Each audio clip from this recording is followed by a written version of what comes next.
أعوذ بالله من الشيطان الرجيم. Bagaimana letak makmum anak-anak di masyarakat sudah tersebar bahwa shaf anak-anak berada di belakang shaf kaum laki-laki dewasa sebelum shaf kaum perempuan. Ini sudah masyhur, termasuk ini yang disampaikan oleh Syekh Muhammad Al-Bayyumi. Namun hadis yang dijadikan landasan yang diriwayatkan oleh Imam Abu Dawud itu menurut penjelasan penulis kitab ini hadisnya dhaif. Jadi hadisnya dhaif disebutkan oleh beliau di jilid 1 halaman 181. Sehingga menurut penulis kitab ini hadis yang dijadikan landasan bahwa anak-anak itu di belakang shaf dewasa, di depan shaf perempuan, menurut penulis kitab ini hadisnya dhaif. Kenapa? Karena sanadnya terdapat seorang tokoh namanya Syahr ibn Haushab, dan kata Imam Ibnu Hajar, orang tersebut hadisnya atau orangnya tertuduh dusta, sehingga tidak bisa dijadikan sebagai dalil. Namun demikian memang ini sudah masyhur, termasuk kalau kita baca di dalam kitab fikih Imam dan Makmum itu penjelasannya seperti itu. Jadi dalam kitab fikih Imam dan Makmum yang ditulis oleh Syekh Muhammad Al-Bayyumi, penjelasannya anak-anak itu berada di shaf laki-laki, di belakang shaf laki-laki, di depan shaf perempuan. Ini sudah masyhur. Namun ternyata takhrij penulis kitab ini termasuk hadis yang dhaif. Bapak dan Ibu yang berbahagia yang dirahmati Allah Subhanahu wa taala, dan para ahli hadis juga menyebutkan bahwa hadis dhaif ini tidak dapat dijadikan sebagai hujjah. Jadi tidak bisa dijadikan sebagai argumentasi. Karena itu tidak mengapa anak-anak itu berdiri bersama dengan kaum laki-laki dewasa jika shaf itu masih ada tempatnya. Jadi kalau masih ada tempatnya, justru anak-anak itu bergabung dengan shaf dewasa. Kepada siapa? Di mana? Di sebelah walinya. Wali itu yang ngajak, yang bawa. Untuk apa? Untuk bisa dipegangi kalau lari, untuk bisa dicekeli, untuk bisa digendong, itu berada di sebelah walinya. Karena anak-anak itu kalau disatukan dengan anak-anak seolah-olah mendapatkan angin untuk rami. Maka justru anak-anak itu diletakkan di shaf dewasa, sehingga ada yang mengingatkan, ada yang menegur. Dia pun mau ganggu, risih. Masa dia mau ganggu bapak-bapak gitu kan, jenggotnya ditarik, kemungkinan kecil. Tapi kalau sesama anak-anak, maka anak-anak ini ganggu temennya, sarungnya ditarik, pas sujud didupak. Dulu anak-anak kecil seperti itu, waktu kita kecil juga sama kan. Tapi beda kalau kemudian sejajar dengan shaf dewasa, itu bisa dikondisikan. Bahkan bapaknya boleh pada saat sholat diletakkan di sebelah kirinya sambil pegangi. Mau lari boleh enggak? Boleh, dikondisikan. Ini mau jadi jegal loh, arep lari kakinya seladang gedek jatuh. Jadi dipegangi boleh. Itu tanggung jawab walinya yang mengajak. Baik Bapak Ibu yang berbahagia yang dirahmati Allah Subhanahu wa taala, dan salat anak yatim bersama sahabat Anas, semoga Allah Subhanahu wa taala meridhoinya, di belakang Nabi Shallallahu alaihi wasallam adalah dalil. Karena saat itu sahabat Anas bersama dengan anak-anak sejajar. Nabi jadi imam dan anak-anak ini sejajar dengan sahabat Anas. Dan sahabat Anas ini dewasa apa anak-anak? Ya. Baik. Bapak dan Ibu yang berbahagia yang dirahmati Allah Subhanahu wa taala,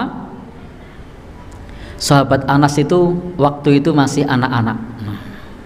Karena sahabat Anas itu adalah pembantu Rasulullah sallallahu alaihi wasallam sejak umur 10 tahun sampai umur 20 tahun. Jadi sahabat Anas sudah remaja.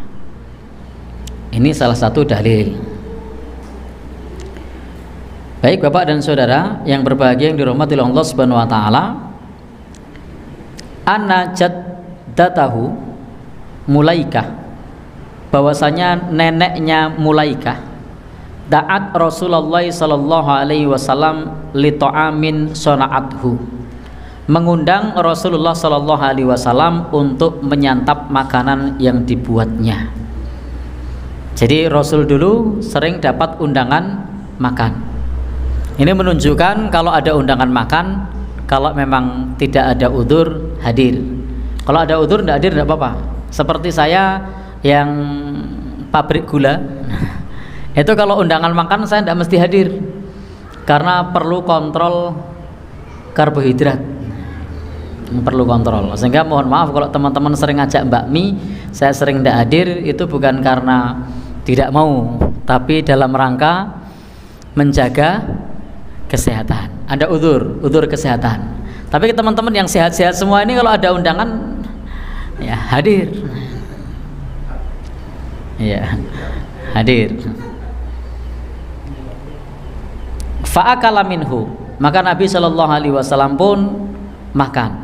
Summa qol, kemudian Nabi Shallallahu alaihi wasallam bersabda. Jadi setelah itu makan bersama dengan tadi, karena diundang untuk makan, lalu kemudian makan bersama dengan yang lainnya, lalu kemudian Rasul bersabda, "Qumu, berdirilah kalian." Kata beliau, "Fali usalliya lakum." Kata beliau, "Berdirilah, kita akan sholat, atau aku akan sholat bersama dengan kalian." Jadi Nabi menyampaikan akan melaksanakan sholat bersama dengan orang-orang tersebut. Maka pada saat itu faqumtu ila hasirin lana qatis wadda, maka kemudian kami pun berdiri ke tikar yang sudah menghitam. Tuli malu bisa, karena sudah lamanya. Jadi tikar yang dipakai itu tikarnya sudah usang, sudah menghitam karena lamanya tikar itu. Tikar ini tikar yang terbuat dari rumput. Kalau di sini namanya mendong, kalau di sana namanya idkhir. Jadi terbuat dari, bukan tikar plastik. Kalau tikar plastik itu tidak menghitam, tapi ini tikar mendong. Tahu mendong? Di sini mendong apa pandan? Mendong ya. Nah, sehingga tikarnya itu sudah menghitam. Fanadhtuhu bima'in, lalu kemudian dipercikkan air supaya hitamnya itu memudar. Faqama Rasulullah, maka Rasulullah sallallahu alaihi wasallam pun bangkit. Fasafaftu wal yatimu wara'ahu wal ajuzu min wara'ina, fasalla lana Rasulullah sallallahu alaihi wasallam rak'ataini. Maka saat itu ketika